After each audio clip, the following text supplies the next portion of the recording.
Hey everyone, Tactics here with another advanced routing video, this time going through Mechagon Workshop. Now this is a more linear dungeon, but there are basically two major route variations that are being used in high keys, and I'll go through both of them, and I'll walk you through a video of me going through this dungeon on a plus 26, and kind of talk you through all the little tips and how to handle each pull, for example, like solo tanking this first pull, the boxes, for Cujo, stuff like that, how to take advantage of squirrels, just to get the most out of this key with your group. With that said, if you enjoy this video, make sure you leave a like, subscribe to the channel, because I'll be doing this for every single dungeon in Season 4, and of course, in Dragonflight and beyond. And let's start off with this first pull again. This is going to be a tank solo pull. You can also have your rogue actually come in and help stack these swirlies directly underneath this pack using something like Cloak, but that's unnecessary. You can actually just solo tank this pull, especially if you're a blood DK, and I'll show you how to do that. Then you got the first boss, of course, going downstairs. We pull these two processing units together with the infiltrator. We do a little thing to kind of try and sync up their casts a bit by pulling them at the same time. Then we move through into this big pull. Note this is staggered a bit, so it's originally just everything but this Zolgamux pack. And I tank it in spot just so that everyone else can AoE and then LOS to not get blown up by all these living wastes.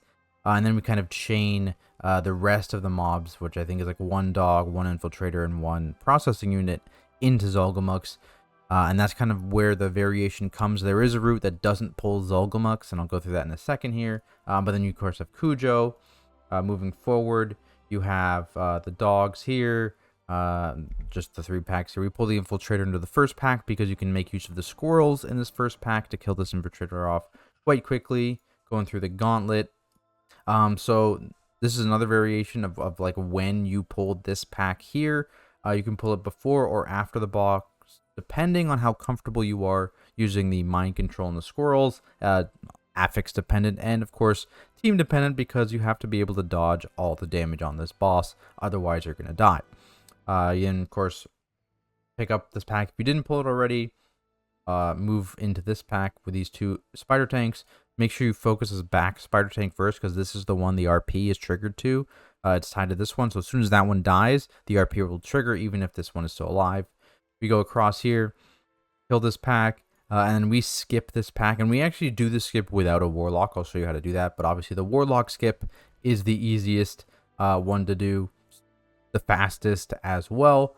So you can do that. And then, of course, the variation I'm talking about here is instead, I believe, use a warlock to skip that guy, and then you just do not do these guys either. And what you do instead is you do the final boss, and then after you've done the final boss, you then come back and do this pack afterwards, because your spawn point resets to here. So it's much easier if something goes wrong in this dangerous pack to just kind of respawn, go at it. And also, I believe this pull is lusted at the end of the dungeon.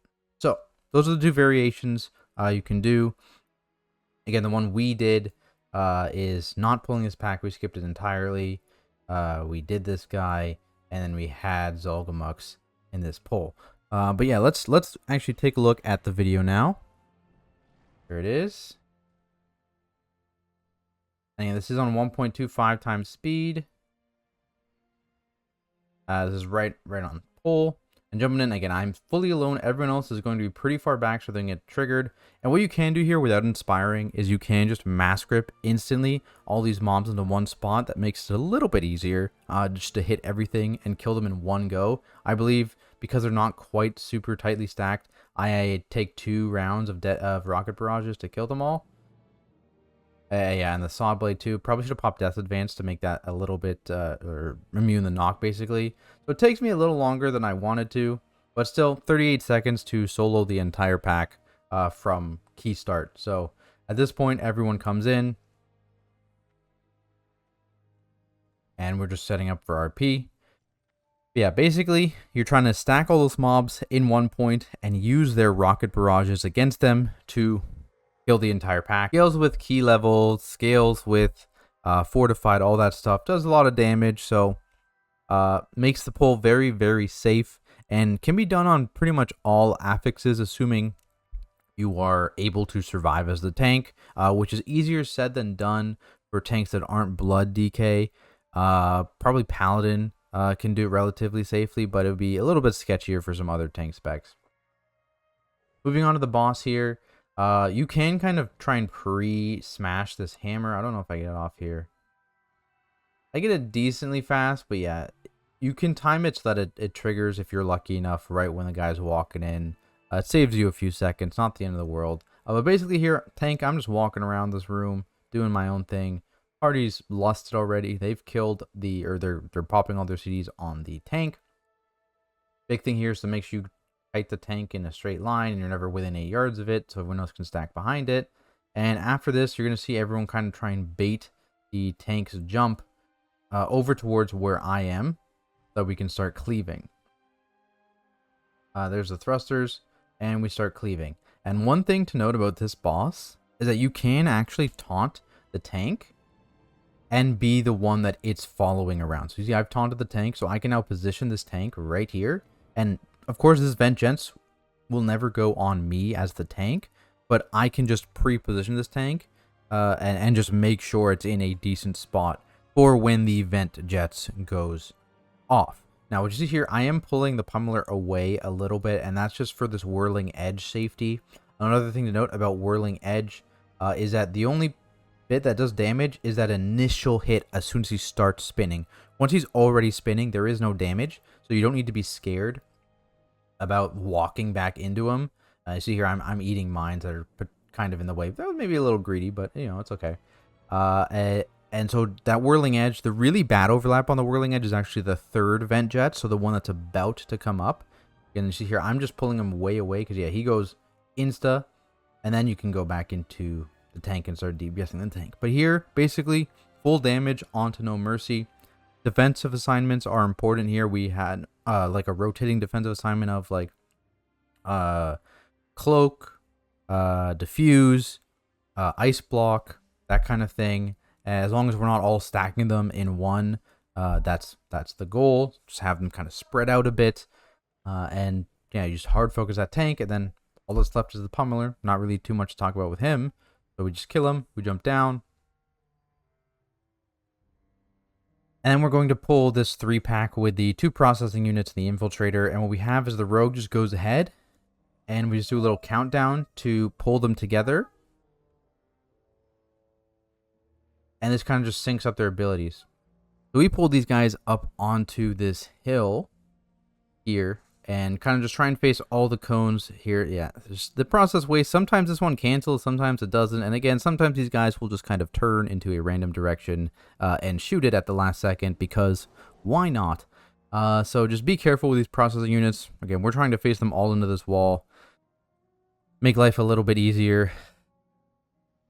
And I will just try and sidestep these process wastes after they go off. Or yeah, you know, it happens. It happens. And I just tank these mega drills because they're not too dangerous, especially on a DK. But yeah, just be careful as a melee DPS. Obviously, it's ideal for range to, if you get lucky, bait all these sleep puddles way over here, so melee don't have to worry about them. But you know, sometimes you get a little unlucky. Is what it is. Moving into this next pull. This is where a big LOS thing. So I'm going to pull up all these living wastes all together here. And basically, we're going to just AoE them down and use this pillar right here to LOS.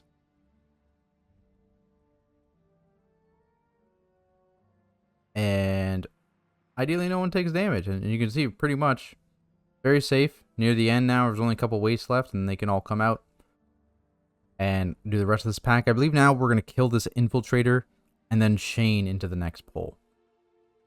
See, like something like the processing unit, it just stops. It just cancels its own cast. No idea why. It just does. So we kill infiltrator. We go into Zolgamux, I believe. Yeah, just waiting for the processing unit, and then I'm going. And then we do Zolgamux into the second boss. And again, this is something that is variable when if you pull this guy or not. There are 2 distinct routes. In our route, we do pull them.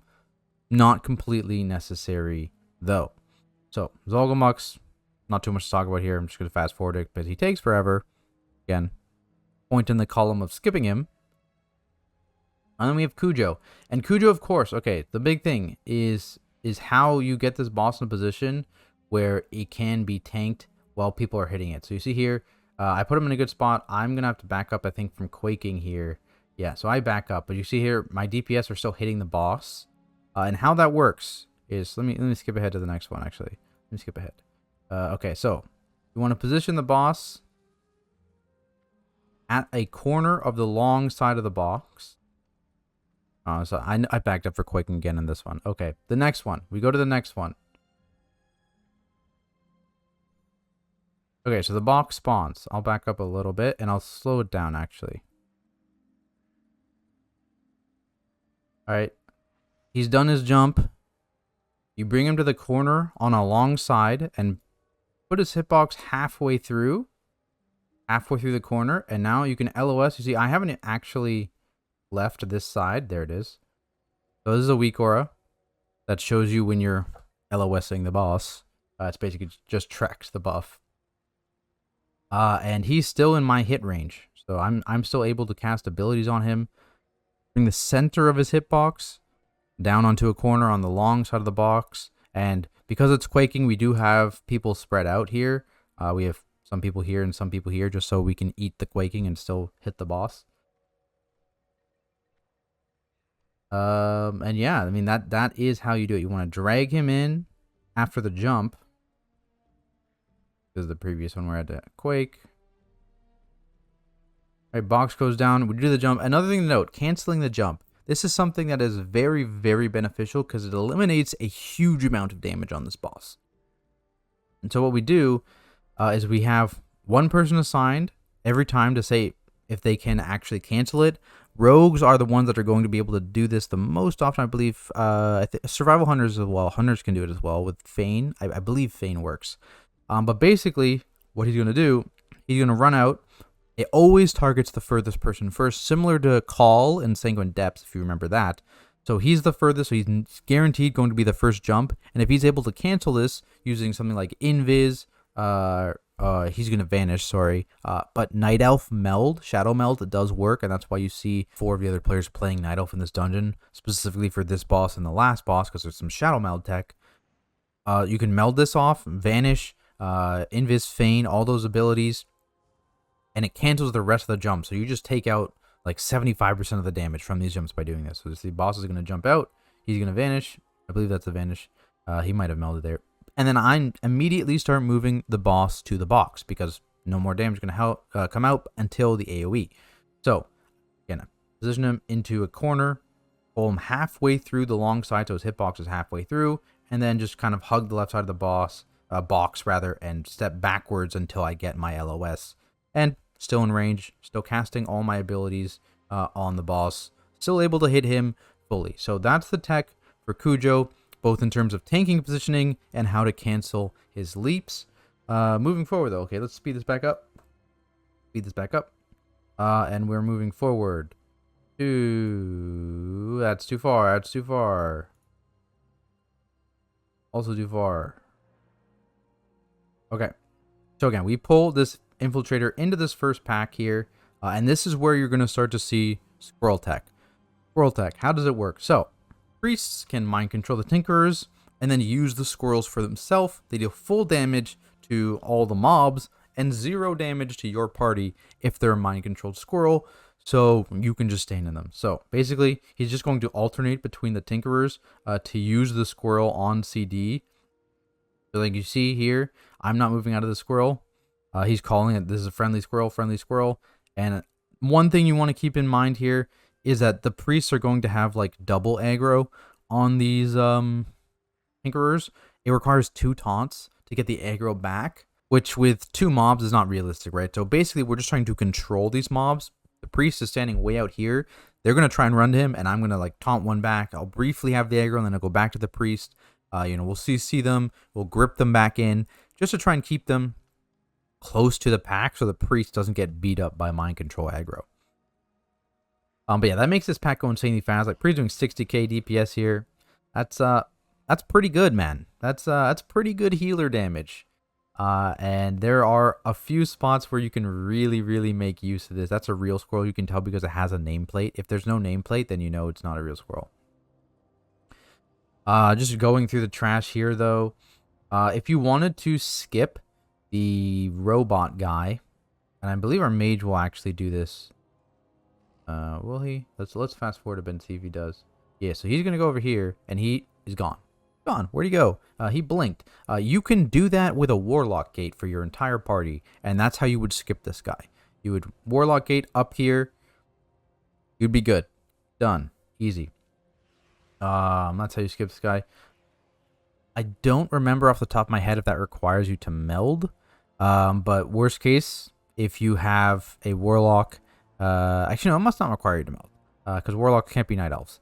But worst case, as long as your healer is a Night Elf in this dungeon, you can do all of this tech. Because they can Night Elf meld and then Mass Res.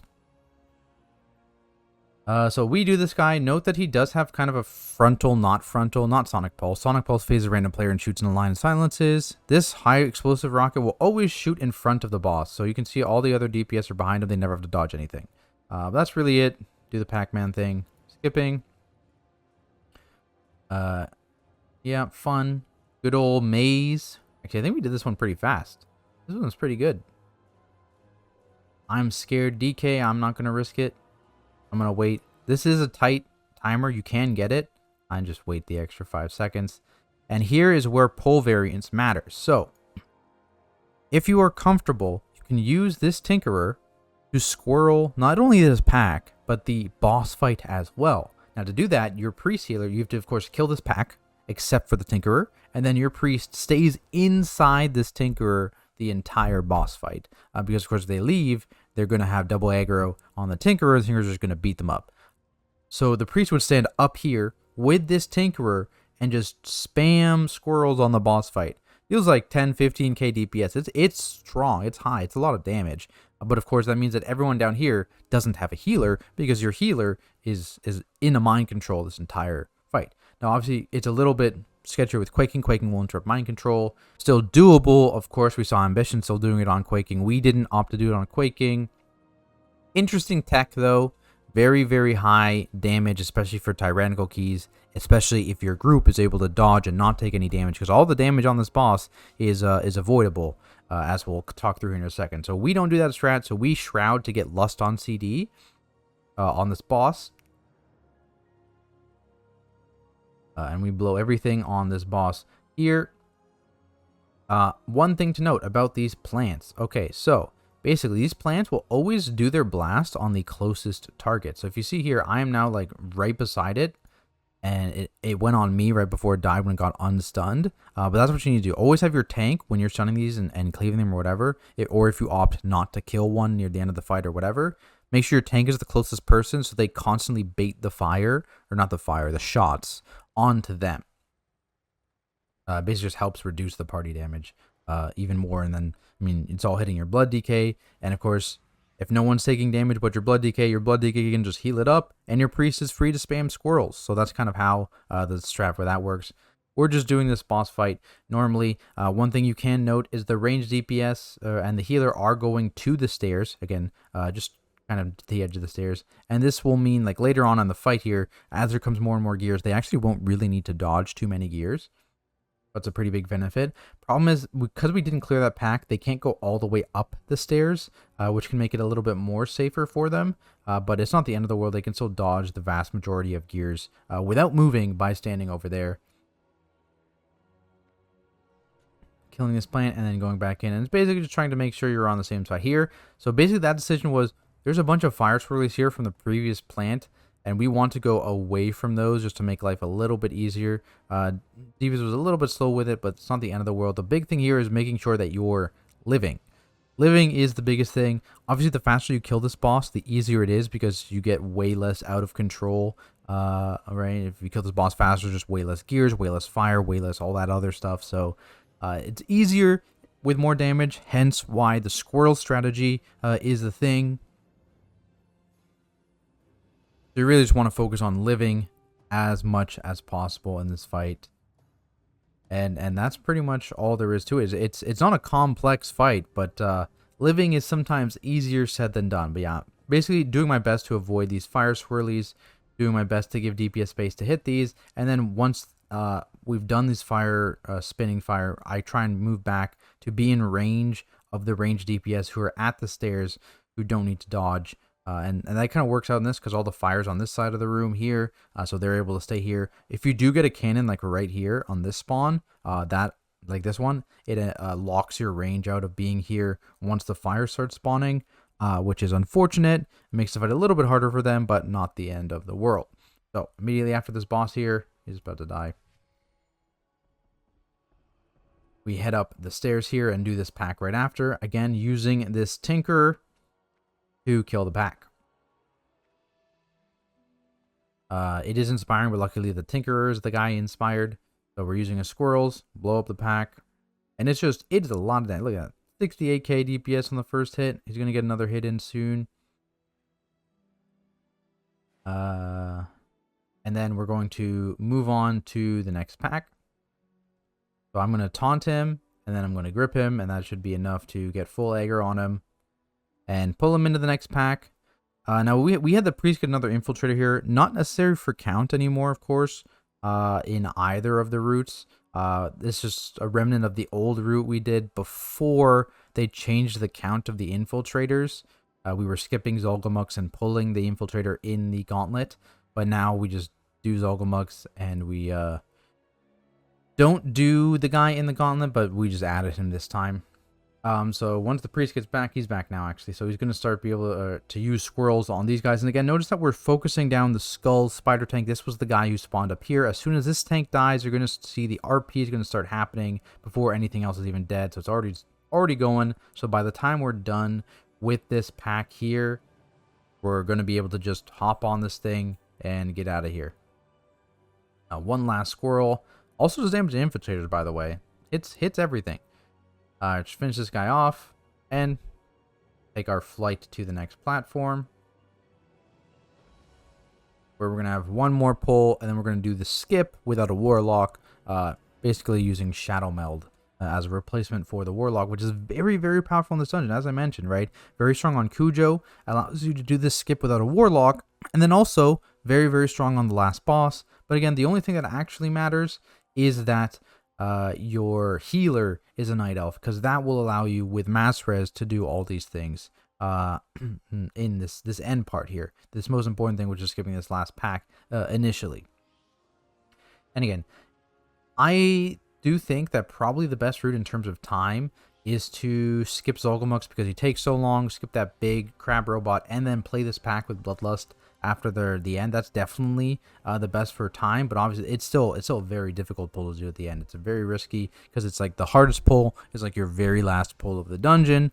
So it's a little spooky, but at least the spawn point is like right there if you do this after the boss. So pros and cons. Definitely think it's worthwhile to do that though if you're able to, especially if you have a warlock. It makes this skip much easier. Though again, not the end of the world if we night elf skip it and then do it after. So as you see here, I'm basically going to pull this off into the corner. Everyone's going to run up there. They're going to meld, and I'm going to die and be mass rezzed. Very simple. Sometimes debuffs do go on players. That's still fine. I think you saw the sleep puddle get shot up here. I get rezzed, and we continue with the last boss.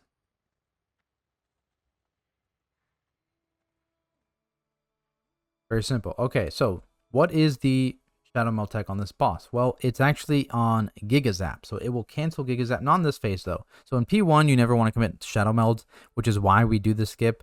Basically, P1 is almost long enough that your Shadowmeld will be back for the beginning of P2. You get it shortly into it, I believe. But in P2, the Gigazap changed to 3 targets, right? It's 3 shots, and you're able to meld off completely one of those shots. Basically, is a huge amount of raid damage, or party damage rather, that you're able to mitigate with Shadowmeld. Also, again, same things that worked on Cujo, things like, I believe, Feign, Vanish, Invis, and then, of course, immunities as well are able to also prevent a stack application onto yourself. So a lot of damage can be mitigated depending on your comp. Mages and rogues, obviously very, very good at this place on High Tyrannical. Of course, we have one of each. But yeah, this guy, not too much here. The main thing we're trying to do, if you can see, is for recalibrates, we're trying to bait towards the inside of the platform a little bit and then move to the outside altogether. That's kind of just so movement is a little bit easier for melee DPS, because of course we are running double melee DPS in this dungeon. It just makes the baiting a little bit easier. Watch the Giga Zap, then we're baiting towards one spot, and then just all move towards the outside. Makes life a little easier. But this guy's not too complicated. You get stunned for a while, lose your rune weapon, go straight into the boss. And again, so like we're lusting here, but like I said, if you're going to pull that pack after the boss, you would definitely want to lust that pack. So we're killing this guy, and you're going to see on the Giga Zaps here, Shadow Melded off. The only thing a monk can do. Shadow Meld off. Maybe invis. And this one's on me. I just AMS it. And look, actually 0 people got hit by that first hit. Actually 0 people. So yeah, it's an insane amount of damage you mitigate by Shadow Melding or just whatever you can to dodge this Giga Zap. Right, because there's a Giga Zap hit, but then you have that nasty dot, right? It's not just the hit, and then you see the rogue dodges as well. So it's not just the initial hit you need to survive, it's that ticking after it as well, which is pretty spooky for sure. Very, very spooky. You can handle 1, 2 out, but if just eliminating that third hit, so 1 out of every one, is very, very beneficial for your healer, or just being lucky and having it go on your tank, right? See there, we literally had 1 dot only the healer has to worry about. 2 of them got canceled. So very, very, very beneficial. If you are able to cancel it, obviously not everyone's going to be a full night elf team. It's not the end of the world, but like I was saying, rogues, mages, hunters, all those guys, or just even committing a major defensive on a monk, very, very valuable for these Giga Zaps here. But there it is, guys. A plus 26 workshop, roots, all the tech that I know explained. Hopefully you guys found this video useful. If you did, make sure you have a like, subscribe to the channel for more content like it. Like I said, I'll be doing this for all Season 4 dungeons for Shadowlands, as well as Dragonflight and beyond. So make sure you guys stay tuned for those videos. Also, feel free to check me out on Twitch. Ask me any questions there. I'm more than happy to answer them, or, of course, down in the comments below. Otherwise, though, guys, thanks for watching, and I'll see you in the next video.